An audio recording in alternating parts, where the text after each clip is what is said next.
My name is Rita Roy. I'm the president and the CEO of the MasterCard Foundation.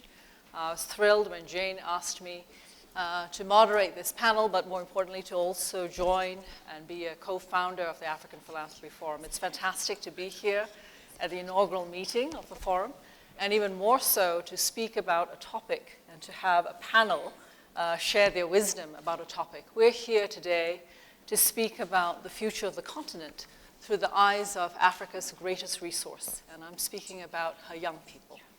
I think virtually every topic which we will speak of today will come back to either the role of women, but certainly to the role of young people.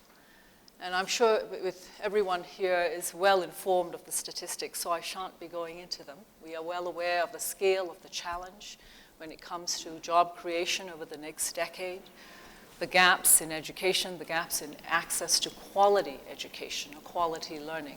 The minister a moment ago sort of set it up for us when she said there can be no greater investment than investment in human capacity if we are to really address the fundamentals of poverty and to close the gap and to have not only inclusive growth, but growth with equity, growth with real equity.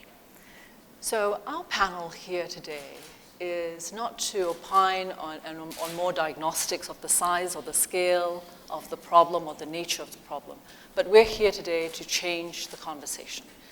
And this is about changing the conversation in terms of how we engage young people, how we involve them in this work, how we are led by their own aspirations. But most importantly, this is about a conversation about solutions, about ideas, and importantly about action. So I know there's a wealth of knowledge and a wealth of experience in this room, but we have three extraordinary people here, three extraordinary leaders who are very much involved in preparing young people not only just to be part of the workforce and to participate in the economy, but young people who are going to be innovators, who are going to be problem solvers, and most importantly, to be leaders. So our ground rules for this panel are fairly straightforward. I'll begin by introducing each one and posing to each one of them a question, and we'll do probably a round or two of questions. And then I'll open it up to the audience, and I'll ask that each of you identify yourselves, keep your question brief, say who you're addressing the question to, or just, or if it's an open question. And I hope we have a fairly healthy pace. So without much ado, I'm going to turn to Fred Swaniker. I've known Fred for a few years. Fred is an extraordinary visionary leader.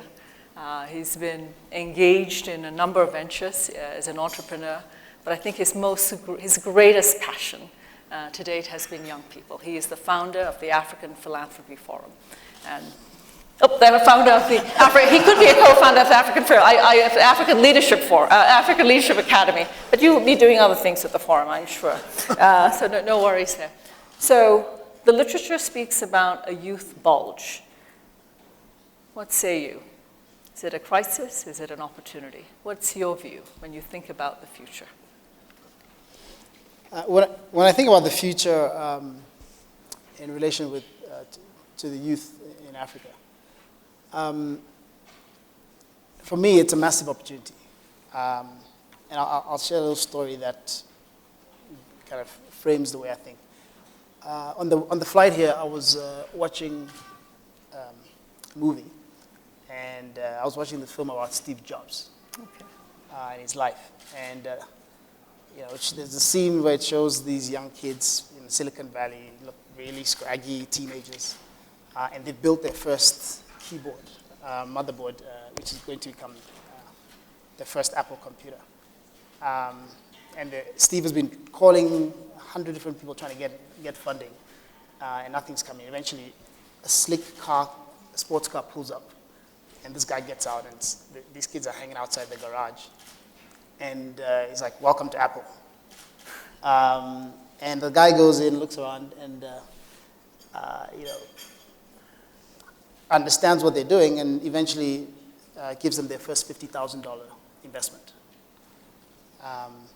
Now, I went to business school in Silicon Valley, and I drank the water in Silicon Valley, and I can tell you that it tastes exactly the same as the water in Africa. There's nothing special about that water.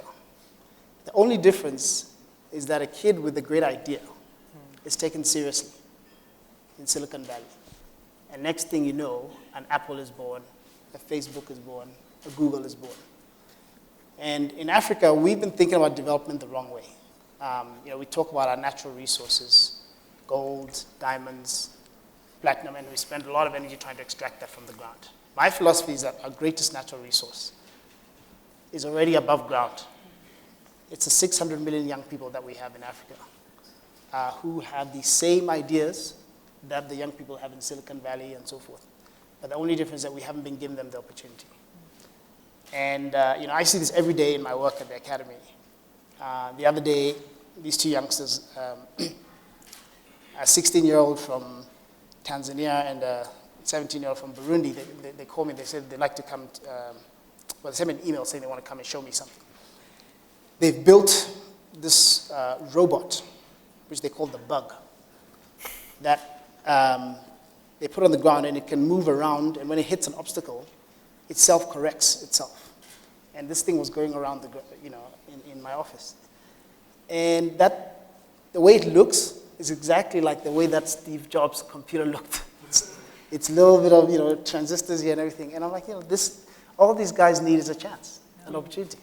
There's another young woman from Kenya who, at the age of 14, her parents were struggling to make ends meet.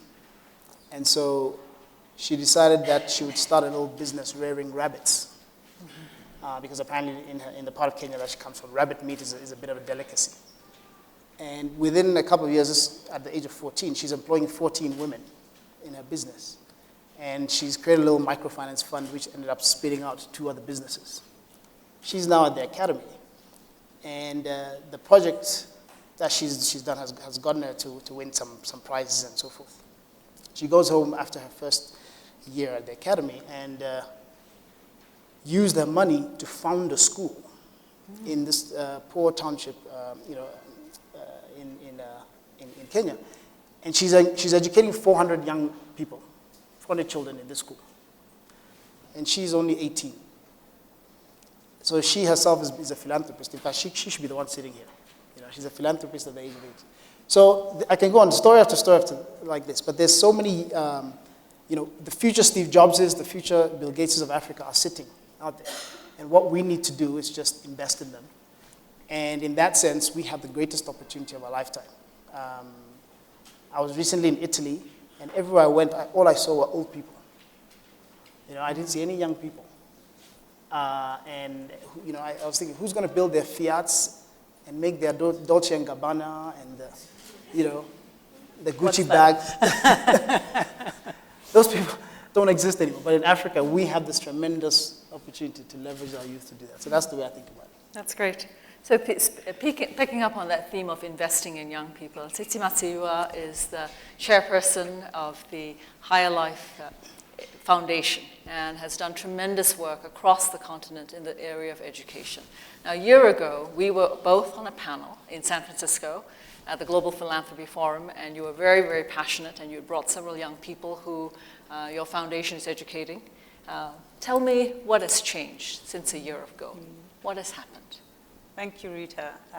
It's such a great opportunity and a privilege to be here today, because this was a dream almost a year ago, just the setting up of the African Philanthropy Forum and an opportunity to interact with fellow Africans on how we can improve, impact, and make a difference. So my journey has been a real eye-opener, and I want to really say this morning, I thank Jane for your vision, for believing in, seeing the future and believing that with your ideas, you can, motivate others, people like myself, to do even more. I thought I was doing okay, but the meeting was an eye-opener in terms of the opportunities that we have to solving the problems that we face. Before I go on that, I want to just make a small comment about what Fred said.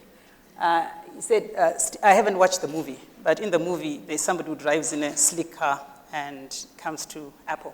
Well, I don't drive a slick car, but can you introduce me to these kids with the robot? It's an opportunity. 10 years from now, who knows what these 2 youngsters will be. That's what, for me, the exciting thing about networking and philanthropy. Anyway, getting back to what has happened. I think we work with young girls and boys, focusing mainly on orphan children, providing scholarships and training, education to between 30 and 40,000 children. Most of them are based in Zimbabwe, and a small number in South Africa, Burundi, Lesotho, and Swaziland.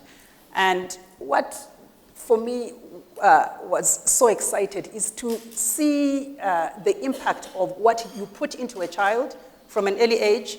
They get from primary school to high school, university.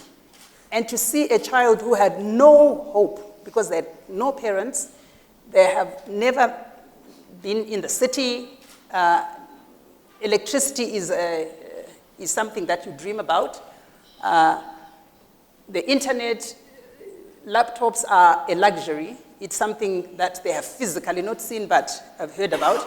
To see kids like that, by giving them an opportunity through the scholarships, come out to not only finish their education, but to be educated in the best institutions in the world is, for me, most inspiring.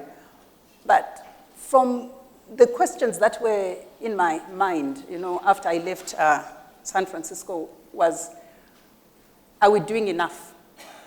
It became clear to me that there are technologies, innovations that we can put into place that allow us to scale our model, and at a lesser cost than what we're spending.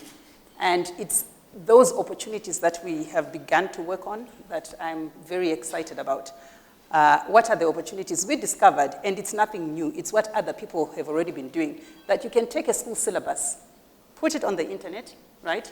So what I did, I came out of the conference, began to think about what can we do to solve the problem of education? How do we get quality education to the least advantaged at an affordable cost? And without doing the work that the private sector can work. I work with my husband, so we have an agreement. He focuses on things that make money. So I focus on the things that have the greatest impact, least cost, and offering products or services where people can't afford to pay for those services. It's a good distinction, yeah? So the fights are minimized, right? Good advice for anyone who wants to do this in partnership with their husband. But anyway, so I began to look at what are the opportunities we have available. And I realized that I needed the creative side, yeah, to be able to come up with putting that syllabus on the internet and getting any child having access to good quality education, the kind of education that a child in a private school gets. So I went to my old school. I went to a very good convent school. So I spoke to the teachers and I said, can you work with my team and we take your syllabus, the stuff you are already teaching the kids. Because remember, they have the resources to enrich the program, to get books from different places, and to make sure that the child that they produce is very well-rounded and academically prepared for any university institution. So anyway, so we partnered, and these kids and the teachers, we, together with my team, we came up with the syllabus. We'll be launching it very soon.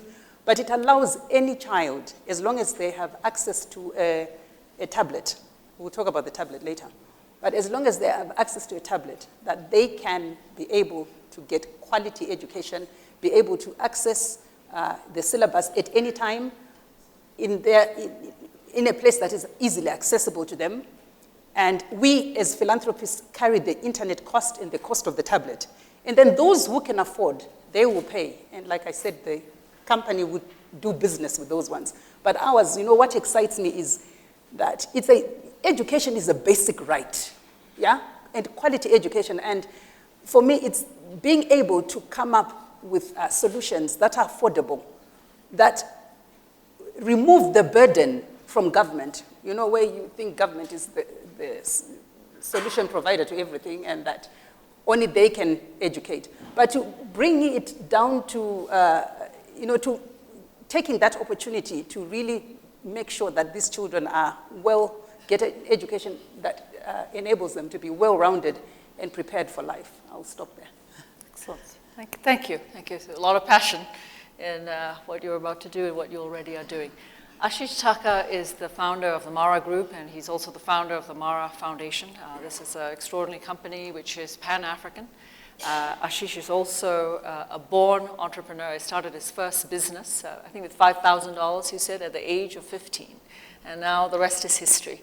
So tell us, why are you so passionate about young people and the opportunity afforded by entrepreneurship? Thank you so much. It's great to be here. I'd like to also thank Jane Wales and her team for actually making Africa Philanthropy Forum happen. I think it's so great that us fellow African philanthropists can get together and actually collaborate, brainstorm, and truly make a difference. Building on Fred's point, I think we have such a huge asset that our young population, one of the things that really bugs me sometimes is that a lot of our governments focus on, unemployment is a big issue globally. Youth unemployment is a very big issue in our continent because we've got a younger population. But the answer to unemployment and youth unemployment is not foreign direct investment or large projects. It's actually truly nurturing small and medium enterprises. 90% of the private sector in Africa constitute of SMEs. South Africa, as an example, 65 to 70% of private sector employment is created through SMEs. Yet, 4 out of 5 SMEs fail. Now, if we fix this failing issue, if we fix that ratio of how many businesses SMEs actually fail, and the way to do that is truly by creating an enabling, empowering, and inspiring platform for these young entrepreneurs and for women entrepreneurs. I mean, starting business at the age of 15, I'm as uneducated as they come, with $5,000. I had no ability to network. I just about raised my capital. I understand firsthand what it's like being one of those entrepreneurs in our continent. So therefore, this is what's relevant to us. And I think there's many different things that need to take place in order for the true empowerment to take place. I mean, policy changes is one of them. How do we encourage, through policy, getting the informal sector to become a part of the formal sector? I sit on the Global Agenda Council for Africa for the World Economic Forum with the president of the Africa Development Bank, Donald Kaberuka, and many others. And our whole thought process around this is, how do we truly encourage governments to make the informal sector part of the formal sector, be it through tax incentives or be it through other types of initiatives? The other thing is obviously financing. I think grants is good, but it kind of lacks the accountability on the recipient's part, and it's, again, is it self-sustainable in its own way? Debt is challenging in its own respect. So how do we truly get equity into these SMEs? How do we kind of create a funnel which can enable us to fund these SMEs in a practical manner? Mentorship is crucial. Having the right type of guidance, advice, hand-holding, support. A lot of our young entrepreneurs, their parents are either civil servants or they're farmers. So who do these young entrepreneurs actually turn to for advice? They can't walk up to you on the street and nudge you on the shoulder and ask you a question. I mean, how do you truly give them a platform to get questions and answers and share ideas, get the right type of training, et cetera, in place? And obviously, entrepreneurial education, there's so many different initiatives out there which look at initiatives of that sort, such as the Network for Teaching Entrepreneurship. We, along with James Mwangi Sr., are looking at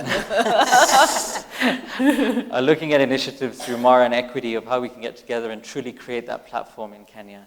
And with James Mwangi Jr., we've been looking at creating the right types of models and stuff. So I love the James Mwangi convos. But I think those are the kinds of things. How do we truly enable, empower, and inspire in the true sense, and build up the next generation of leaders? Well, this is excellent. So we heard themes around taking young people seriously. That's first and foremost. Investing in them through education, empowering them, particularly if they choose the path of entrepreneurship, mentorship becomes important. And then clearly there's a theme, certainly with both of you, you alluded to a moment ago, the role of technology as a powerful enabler, hopefully bringing costs down, closing distance, and enabling access. So Fred, you are the founder of the African Leadership Academy. I got it right, I'm a good student. You struggled, you had your own challenges, and yet you've built an awesome institution. Young people who are going places, who are going to be ethical leaders, who are going to make a huge difference. What's the role of education? What's next in terms of changing education, changing how young people actually learn and how they contribute? what's next? I believe that we have an opportunity. We're sitting at a cusp of a major change that people are probably not fully grasping yet. 14 years ago, we experienced such a change, which is when the mobile phone was introduced in Africa. We are sitting with someone through what you and what Tsitsi and her husband have done. Obviously, Echo Network, one of the key contributors to that revolution. But we went from something like 300,000 phone lines in Africa to now over 600, 700 million cell phone subscribers. And we leapfrogged the rest of the world, and we're able to produce things like M-Pesa and so forth. I think the same thing is about to happen in education through the leveraging of technology, where we'll be able to leapfrog the rest of the world to actually build the education institutions of the future that will be not only higher quality but lower cost. And I really saw the potential for this from an experiment that we did at the African Leadership Academy.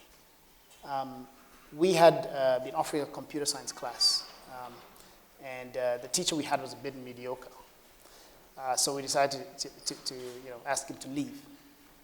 And we said, we're not going to offer computer science anymore. But then these kids came and said, no, we really want to, when we opened the school the next year, these kids came and said, no, we really want to study computer science. So we said, okay, we don't have our teacher here, but why don't we try a little experiment? And what we said we would do is that we would have them take an online class that's taught by a professor called How to Build a Search Engine.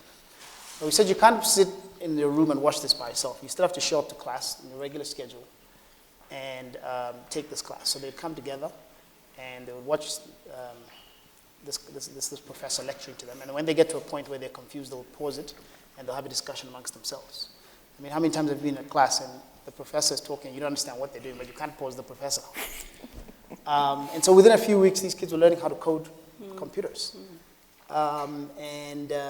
6 months into the year, I was sitting with a young woman from Morocco, and I didn't know what classes she was taking at ALA. And I said, what are your favorite classes at this term? And she says, my computer science class.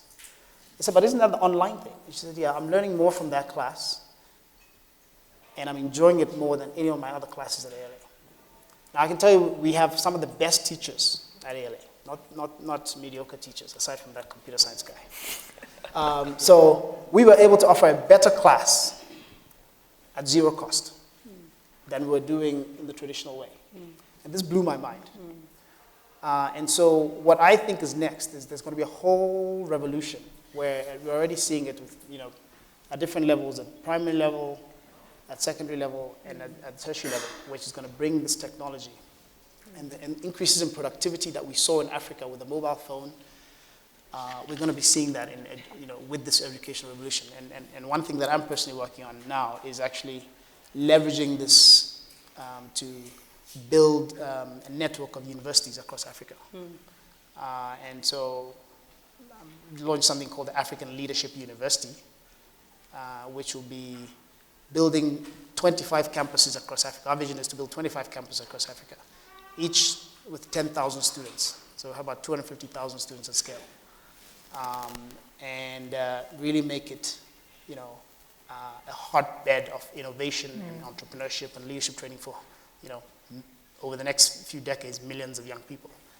And we'll be able to offer this using the same methodology that I was sharing at much, much lower cost. And I believe build universities that will be as good as, if not better than Stanford and Yale and Oxford and Princeton and so forth, right here in Africa. That's phenomenal. That's a grand vision, and no doubt achievable if you're behind it, and if there are philanthropists in this room who could be behind something as powerful as that. So continuing on this theme of education and technology and innovation, you mentioned a tablet a moment ago. Fred's talking about going to scale in a whole new way. And you're talking about going to scale in a whole new way to just solve a current basic problem right now. Would you talk more about how that tablet came to be? Okay, sure.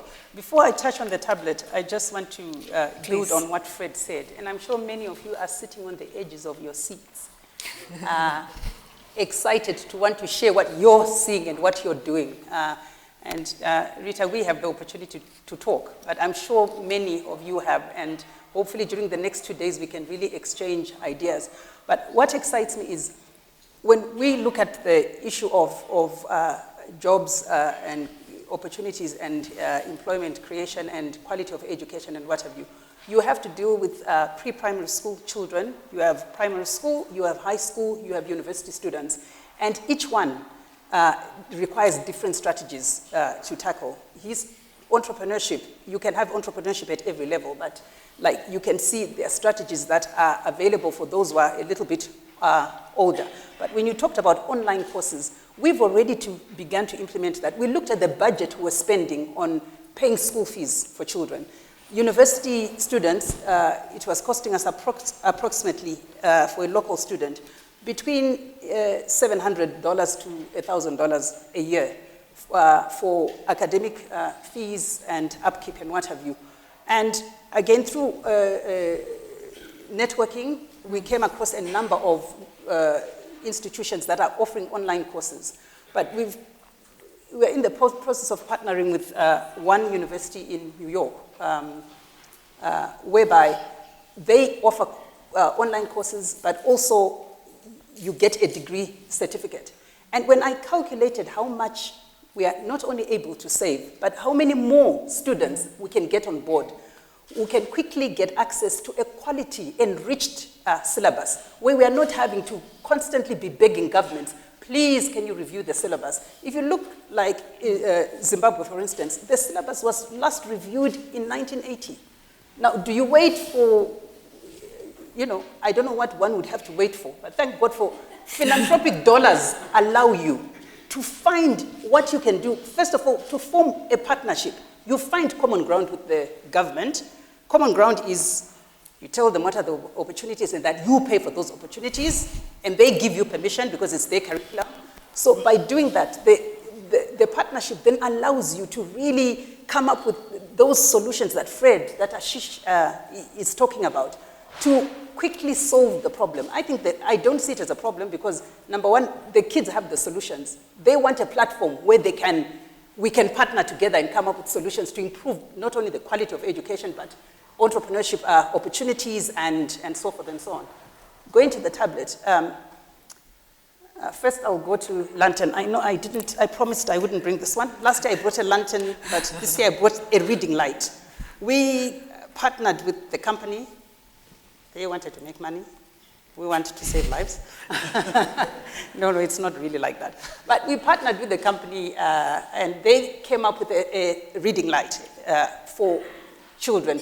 This allows the children in the rural areas to have light, not only to read and study and become, get better grades, but they can play, they can socialize, they can talk, they can have some kind of a normal family environment because what they've added advantage in having light. So we really support this. I'm not marketing or anything like that, but there is name of the company on the, the beauty of entrepreneurship is you can copy, you can make the same thing, but we use this to give it to students so that they can use it for homework and enhance their learning. In terms of the syllabus, the company Econet came up with a strategy to provide books at a low cost to students because it's very expensive, we all know, in this part of the world, in any part of the world anyway, but it's not affordable for most students to buy books for engineering, medicine, nursing, teaching, and what have you. So they went to the publishers and negotiated an affordable price for books to be put on an affordable tablet, and it's a project called EcoSchool. I've got Darlington Mandivenga who will be talking more about the tablets. I don't want to steal any of your thunder, Darlington. But what we have done is we will also have our syllabus for the primary school on the tablet. Not only that, we also put past exam papers, model answers, so that it's not, you don't need to have money to know what were the questions asked in the exam for last year. technology gives us such a tremendous opportunity to invest in some of these things that may be unattractive to the private sector, or they may not fit into donor policies. You know, donors have their own government policies and what have you, and sometimes they, you know, in the middle of a project, governments change and policies change. So by using philanthropic dollars or rands, or we have to be fair, euros, nairas, we are able to, you know, to get these opportunities into place and really make sure that education is affordable and it's quality education. Thank you. That's fantastic. Ashish, how do we get to scale when we think about mentoring young entrepreneurs? So when we started Mara Mentor, we started around 4 years ago. We started off as an offline mentorship program where we would do one-to-one mentorship. We mentored about 120 businesses in the first year. The second year target was 500 businesses. And I started getting a little frustrated thinking, you know, 500 businesses, we're still not going to move the needle. How do we actually create a larger scale impact? And that's when I met 60 of the 120 entrepreneurs and said, look guys, how do I make this experience better for you? What do you want? And the two pieces of feedback I got really blew me away. Firstly, they wanted more than one mentor because they wanted different perspectives, which was quite interesting. Secondly, they wanted international mentors as well as local mentors because they wanted people who have done it globally because of the internet, because of Google and everything else. They've got access to reading these stories and they get inspired by that. So how did they get access to these global entrepreneurs? So that's when we decided to actually take the entire platform online. We launched it in Silicon Valley in August 2012. And we've been scaling it up ever since. In the next 60 days, we're going to be launching it on mobile. Today, we have almost close to, you know, plus minus around 100,000 entrepreneurs across Africa who are benefiting from this mentorship platform.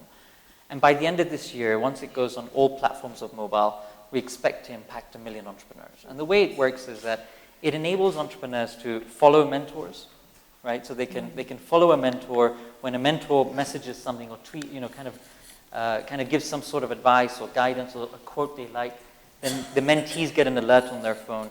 There's a question and answer session where they can ask questions. We filter it down, give the top 3 questions to the mentor, publish the Q&A. There's training, which EY is helping us do, where why should you register a company? How do you structure debt? So for startup businesses and scale-up businesses, talking about mergers and acquisitions, etc. There's going to be debate rooms, regional debate rooms, sectorial debate rooms. There'll be competition. So it's an engaging platform which enables these entrepreneurs to not only seek guidance from mentors globally or within Africa, but at the same time talk to each other and share ideas. What we're really happy about is actually at the AU Summit in Addis a few weeks ago, Madam Pumzile, the head of UN Women, actually announced that the UN Women is actually going to be launching Mara Mentor in 80 countries globally. And so it's nice because we're used to global initiatives coming to Africa, so it's nice that an African initiative is truly going global. Bravo. So now it's time to include all of you in the conversation, and I'd like to open it up for questions. Just identify yourself, and there have to be questions. Yes.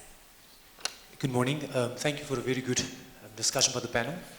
I'm glad, my name is Marlon Parker from R Labs, Cape Town, South Africa. And I'm glad to hear the role of technology, especially when it comes to scale. But one of my big concerns is still the high cost of connectivity on the continent. Maybe just to hear your thoughts around how we can actually address that on the continent, specifically if we really want to reach scale. Okay. So why don't we take a couple questions, 2 more questions, and then we'll go around. So that was the high cost of content. Of content or connectivity? Connectivity. Okay. Yes.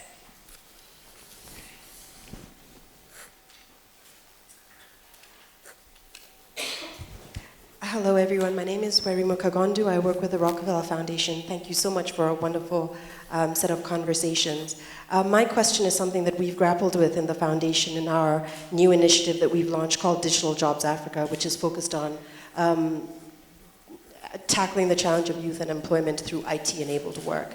And we've struggled with this scale question. I'm very excited to hear some of the models that you're piloting. But our big question is, we've supported organizations that do fantastic work, skills training, preparing young people for the workplace, but it's a very bespoke high-touch model, which is great outcomes. But my question is, when you scale, what is your experience of what it is that you lose? Is there something in this sort of high-touch model that is lost when you move a platform online, when you don't have an in-person contact? Because it's something that we're really struggling with as an organization.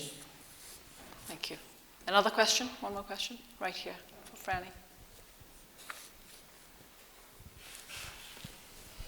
The interface between entrepreneurs and the supporting ecosystem for them to succeed, and how you go to scale within that ecosystem. If you could both, Tsitsi and Ashish, take that question, because I found your examples really wonderful. If you're looking at these ecosystems that are evolving across Africa, how do you see social entrepreneurism going to scale in that ecosystem? Thank you. Great. All right. Fred, can I turn to you on the question of leadership, how leadership works across some of the themes we've spoken about? Yeah, for me, everything we do in Africa really begins and ends with leadership. I think that all of these initiatives that we're talking about, and if we want to address the issue of youth unemployment and women's empowerment and healthcare and all that, we will need a new generation of leaders who can really drive these initiatives forward. And my philosophy is that you actually don't need a lot of leaders in Africa to bring about the change that we need. And the reason I believe this is because we lack institutions in Africa. Mm-hmm. So I believe that the impact that one leader can have in any given society is inversely related to the strength of the institutions in that country. So if you look at more developed societies like the US, they have very, very strong institutions. There's a 300-year-old constitution. You have the central bank, the Reserve Bank.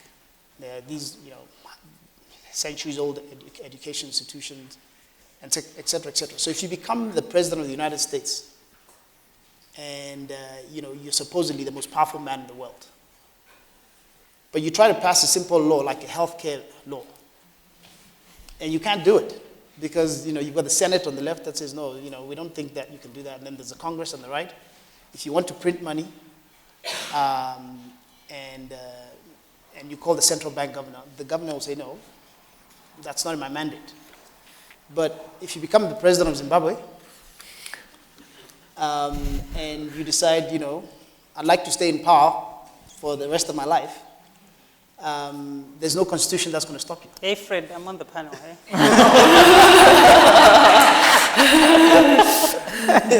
If you want to print money, you just call the Reserve Bank governor and says, okay, how much do you need to print? And so forth. So just one person, and as a result, the leaders that we've had in Africa have unfortunately used this power that they have to, in a lot of cases, wreak havoc on the continent. But the corollary is possible that if you have just one good leader in a very short period of time, they can transform things much, much more drastically here in Africa than anywhere else in the world because we don't have these strong institutions that stop them.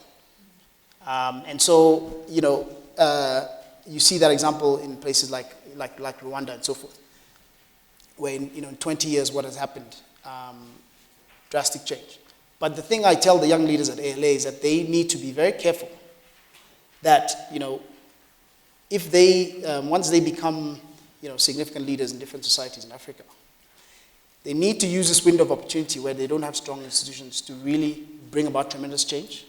But one thing they must leave as their legacy is that they must build the institutions to check their power so that after they're gone, you don't have to hope that other good leaders will come to take on the work, but that you have these strong institutions that will continue the work that they've done. But at the end of the day, all of this that we're trying to do in Africa begins and ends with good leadership. Excellent. Tsitsi and Ashish, would you like to take on the question about entrepreneurship and that ecosystem which supports entrepreneurs? So I'll just touch on the first question about high cost of connectivity very quickly as well. I think, the high cost of connectivity is obviously market to market, but all of these are opportunities. I mean, in the mentorship platform, how do we enable people to communicate with each other? every instant messaging platform out there was too heavy. It was using too much data. It was going to be too expensive. We spent around 13 months creating our own instant messaging platform, right? Which is called Mara Messenger, which is in effect our little attempt to compete against WhatsApp and BBM, etc. But we had to develop our own instant messaging platform, which used very little bandwidth, which is very cheap to operate. It's cheaper than SMSs, and can be used as a method of communication within the mentorship platform. So I think all these opportunities, are there out of the challenges. On the ecosystem of, so it's not a social entrepreneur focus, it's an entrepreneur focus. And I think ecosystems are extremely important. Therefore, when we're launching Mara Mentor, we actually partner with governments. So we've partnered with a number of governments already. The Nigerian government's launched it. South Africa is about to launch it. A few governments in East Africa have already launched it. And I think it's important to work in that manner, because that's the only way you're going to actually make it happen. We were talking about this earlier about, it has to be a public and private initiative. As the private sector, we can't expect government to just create the perfect environment. We have to play a role in this as well. But as the private sector, we can't do it without the support of the public sector. So how do you kind of create that combo? And we've tried to do that through public-private partnerships by launching it. The one thing we don't do is take their money, for obvious reasons. But we use their impact in terms of policy and change and trying to make that difference. Tsitsi, like to add to that? Okay. On the issue of connectivity, it is a challenge. But in our case, we have a company that builds fiber optic, so sells broadband. So that is an advantage to us. So it's important for our team to be able to negotiate, still pay for the access to the internet, but to negotiate so that it's affordable. So we do it, number one, we negotiate for a good price. Number two, we've created learning hubs in schools. So we've gone to schools that have, even if the electricity is erratic, but that get some electricity. And we've bought computers, a lot of refurbished and computers, more like 80%, 20% new ones, and in a school so that there's safety and there's security. And we provide internet services in that place. So it's available to the students and people within the community as well. So you find one computer then ends up servicing, it between 50 and 100 kids on a monthly basis. On the tablet, it's also making sure that some of the stuff is offline, so that if there's no internet, you still have access to doing your exercises, learning, and improving your performance via the exercises you do. So at the end of the day, you find solutions. You've got to make it work. There was a mention on scaling. Mm-hmm. When you scale, you do lose the personal touch. That's a fact. But you ask yourself, do I want to know everybody and be able to interact with everybody? Or is the challenge so deep and so urgent that if I have a solution to provide quality education to 1 million kids, 2 million, which one do you go for? So in terms of maintaining the personal connection, we have to work with the teachers, right? The teachers need to buy into the syllabus. They need to understand how to use the tablet. The teachers need to be motivated to want, to want to encourage the kids to use the products. Also, there's an expectation of payment. We haven't gotten there yet, but there is an expectation of, well, if you want me to promote, what are you going to pay me? So for us, it's critical to sell the idea of you are investing in a child. If you don't play your role, nobody else will. Then also working with volunteers. There are so many of these high school graduates, university graduates that are currently not doing much. So training them so that they become buddies and work with youngsters to motivate them to learn, to help them to understand how to navigate the system. And, eventually, they also become mentors. So it's, with the environment, you just have to find what works. and you try it out. If it doesn't work, you drop it. If it works, see how you can upscale it. But what excites me is that there is technology available, and the most important thing, the people, a willingness in the people. The kind of people who work in philanthropy are, many of us are involved in this kind of work. They're not 8 to 5 people. When something needs to be done, they roll up their sleeves and they'll work, however many hours are needed to make the thing work. So that's a major asset for us, that the kind of people who make the products and the services we provide successful are people who believe this is my calling, this is a ministry, this is my life, and they will go the extra miles to make sure that whatever we have scaled is there's still the human touch and the connection with the people you're providing the services to. I hope that answers your questions. Great. Fred, do you want to comment about scale? Yeah, I was just going to touch on the question about how do you retain quality as you scale and do it at low cost. One thing that we're learning with our work with young people at the Academy is that in the power of peer learning, peer-to-peer learning. We're finding that when you unleash young people to teach each other things, you might not know the full picture. He might not know the full picture, but when you put us together, I can learn from him. And they say often the best way to learn something is by teaching to others. So that computer science class example that I gave, when they paused the professor, the ones who were confused would be explained to by the ones who got it, and then then they would move on. So I believe that if you use a combination of technology and peer learning, and get people to really work in teams and solve problems and teach each other things, you can really get that personal touch in a much more powerful way, often sometimes because young people can interact with each other and learn from each other much better sometimes than learning from people who are outside of their generation. So I think that's a huge untapped opportunity that people don't use. Ashish, anything to add to that? Just on that point of, I think, the high touch scaling, it is definitely a challenge. We would never be able to match one-to-one mentees to mentors. It's just too challenging. And hence we've tried to keep it as personal as possible by putting in the element of question and answers, etc. It's never the same, but it's going to be, at least it gives them the whole angle of getting multiple mentors and trying to make it more personal. And frankly, as we scale up, once we have economies of scale, we're going to go much, much deeper into that. The monitoring and evaluation side of it and how we can actually go deeper into it is going to be the next phase.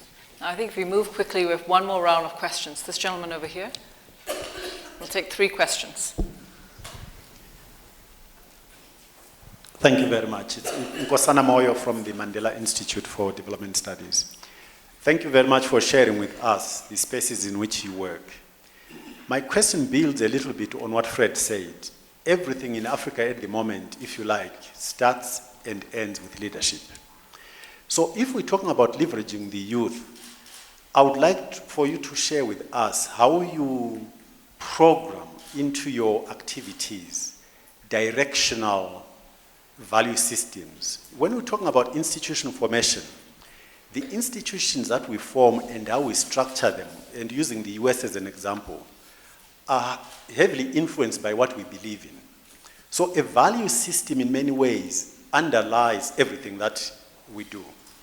Now, I have gone back and read a book that I read when I was at school, and that's Animal Farm. So my question is very simple. How do you make sure that as you intervene, you are not going to be reproducing animal farm behavior? Thank you. Okay.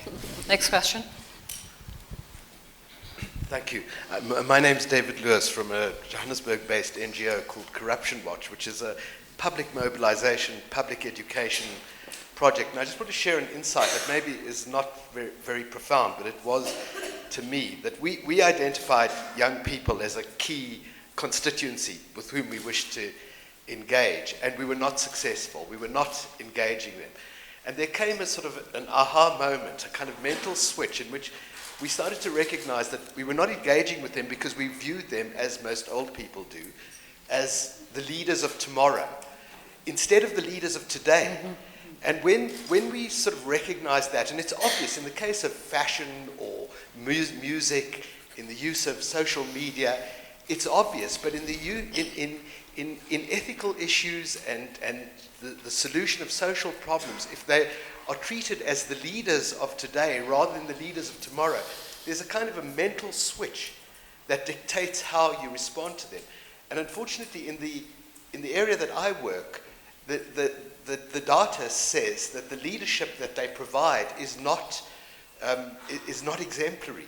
And so there's a very difficult situation, very high levels of falsification of school certificates, trade in exam papers, falsification of CVs, says to us across the world that young people are not providing great leadership. So there's a question of how do you educate people who you are not looking down upon as the leaders of tomorrow, but how do you educate people who are actually leaders of today, which at least having thought that through, I think offers interesting new opportunities. Okay, I think we have one more question. We're going to have to be quick. This gentleman over here.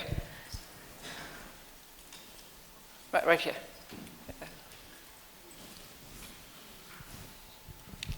Akwasi. Hi, my name is Akwasi Edu. Like one of the earlier speakers, I have been reading The Beautiful Ones Are Not Yet Born, one of the African classics in literature. And I think the beautiful ones are being born, or have been born now. It's quite exciting. And my question is this, as I look, somebody from the older generation, when I look at the younger people today, I'm blown away by their creativity, their sense of creativity, innovation, and a lot of that is in the arts and culture. A lot of that is in the arts and culture, in music. And so my question, or rather my curiosity, is how does all that you do fit in with where they are in the arts and culture? Okay, thank you. All right. So one of the first questions is how do we embed values so that we don't create future animal farms? Maybe Ashish, would you like to start? I'm going to go to the reverse.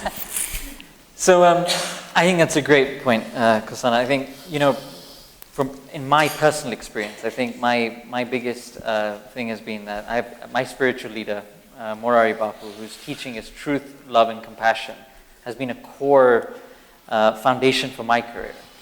And I think in a similar manner, which I didn't mention, but in the mentorship platform, we're trying to really put in this whole piece on values and ethics, on making people realize that there are no shortcuts. There's going to be pain, but if there's no pain, there's no gain, and trying to make people think more long-term. And frankly, I think there's a lot of receptiveness to that from what I've seen through the young entrepreneurs that we're working with. There is receptiveness to it. But currently, unfortunately, just kind of touching on the second point about young leaders aren't giving a very good example right now. I think, unfortunately, we haven't been given great benchmarks either, right? So the elder generation hasn't really left a beautiful benchmark for us. So I think in that respect, it's wrong to generalize and also kind of point it at that direction. But I think this is a process which we're going through, and an evolution of a mindset where young leaders are much more open-minded. I absolutely agree about the point that we're not the leaders of tomorrow, we are the leaders of today. So I think that is a very strong point. But it's a matter of seeing how that mindset is evolving, and we're seeing that day to day happening. On the arts and culture piece, I think we do have a fantastic track record in the amount of artists that are coming out of our continent, the amount of creativity that's coming out has been amazing. But again, we need more emphasis, and also governments do need to realize that this is a very important sector for us to focus on. Put more emphasis in terms of incentives, etc., and creating more of an enabling environment around it is going to be crucial. Tsitsi. I just want to add, when you work with young people who, not out of their own choice, have been broken, disadvantaged, it's very difficult to find relevance in animal farm to their lives. I think that classic is for another generation. The generation that we see today, they're different. They don't think like that, or they will not think like that. It matters what you give to a child. There certainly challenges in terms of can we do enough for every single child? But when I look at the kind of children we're investing in, I wouldn't even dream of a comparative with the characters in Animal Farm. Anyway, one of the things we've done on the school syllabus is to include certain subjects that are normally not covered in school. I'll speak for my own culture. I can't generalize that every African country is like that, but from a Zimbabwean culture, we don't have a questioning culture. Why? Why are we doing this? Why should I do this? And unless we take advantage of the opportunities we have in terms on the internet, what can we do to get children to begin to question, why do we do things the way we do?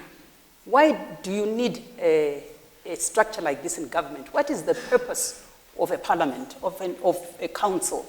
Why do we have a mayor? There isn't really those forums. They hadn't been there before, but if I look at some of the forums that Fred creates through Allah, and I'm on Twitter a lot, and I see what is available, the debates that are going on, and I follow 263 chat. The questions children are asking, they're not the kind of questions we asked. You know, they're not the kind of remarks we make. There's a greater boldness in young people because they see, like he says, they're the leaders of today, not of tomorrow. They see their role today, and they are fighting for their space. And I believe that by putting on, you know, each person doing what they can, I put, in addition to math, science, and English, I add on a piece on critical thinking. We will make an impact. It's a seed you put into a child. And, you know, children learn very quickly. We have children who are studying in the US. When you meet them, they're just as confident as American children. You know, and they are trained very quickly. Within the first 8 weeks, they get into a university, Morehouse, Spelman. They are taught this is how you communicate, this is how you handle yourself. When you meet them, you can't recognize them because, you know what, it's no longer, oh, you know, thank you for helping us there. Oh, they shake your hand and, hey, they call me Deaconess. Hello, Deaconess. And, you know, they're confident. They know who they are. So I tend to spend my time focused on more of that than the old generation. I'm part of the old generation, by the way. Fred? In Nkosana, I'll touch on your question around, you know, how do we ensure, you know, the values that emerge in the leaders that, you know, the next generation are values that will take the continent to a good place. So a couple of things. I think firstly, I think you have to take an explicit approach to inculcating values into people and not just hope that it happens by chance. And so at ALA, we've been, you know, we're very, very clear about, you know, about what are the values that we stand for. And in every single room in the academy, these values are written on the wall. And it describes, you know, integrity is one of the values, compassion for others, humility, excellence, and so forth. And, you know, at other schools, you know, there's a huge emphasis on sports and, you know, and so forth. We have a big emphasis on those values, and there are prizes that we award, for example, every term for people who really embody those values through their actions. And another thing that I think is really critical is where a lot of leaders have gone wrong in Africa is in the sense that we didn't learn about Africa in our education. So most people who are, you know, most schools that you go to in Africa today, the education system is a remnant of the colonial systems that existed. And you're learning European history, you know, American geography, and so forth. We're not learning African history. We're not reading African literature. We're not reading, you know, about our own economies and politics and so forth. And so we need to ground these leaders in Africa. And so at the Academy, we have this very robust African studies curriculum that really gets them to understand our content, understand our challenges, our issues, so that to make sure that whatever institutions we build are really built for Africa and that will really serve our needs for the long term, the needs of the people, versus, you know, these elite that were maybe educated with other ideas. Those are my ideas. So on that note, I hope you join me in thanking this extraordinary panel.